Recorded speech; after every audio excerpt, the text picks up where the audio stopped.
Le président de la République, Félix-Antoine Tshisekedi, veut rendre l'électricité disponible, accessible et abordable dans les environnements ruraux et périurbains.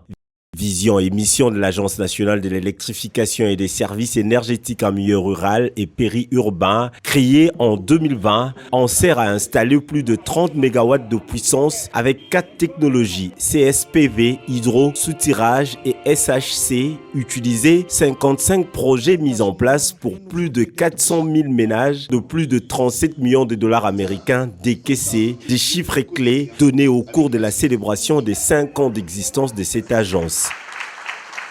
Les 5 dernières années ont été cruciales. Notre plan stratégique 2020-2025 a jeté les bases solides pour matérialiser le droit d'accès à tous aux services publics de l'électricité.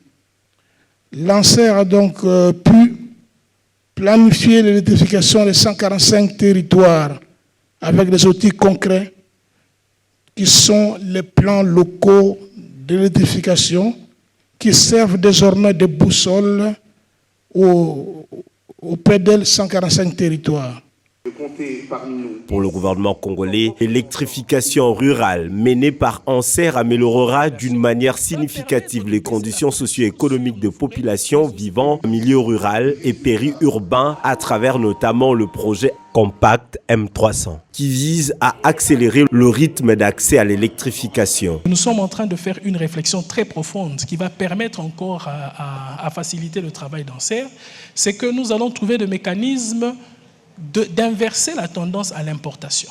C'est-à-dire la République démocratique du Congo va trouver des mécanismes pour tirer des sous sur l'importation d'électricité parce que la tendance aujourd'hui porte à l'importation, mais on n'a pas à l'encontre une politique qui doit inverser.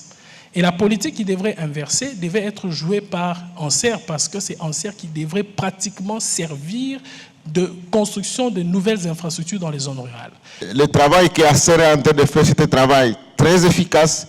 Il faut qu'il soit connecté à ce plan global de développement rural. Le plan qui consiste aujourd'hui à créer des zones pilotes dans lesquelles effectivement on va intensifier l'activité de production agricole.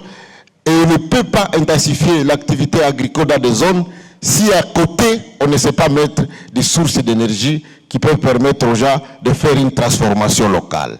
En 5 années, que du chemin parcouru. Nous sommes passés du concept à l'action, de l'intention à l'implantation, de l'expérimentation à un début de généralisation. Des villages oubliés s'éclairent, des écoles revivent, des centres de santé reprennent vie, l'artisanat renaît, les économies locales s'éveillent. 2 moments phares ont marqué cette journée, la signature du protocole entre ANSER et Angélique International Limited, une entreprise qui opère dans le secteur de l'électricité ainsi que dans d'autres domaines.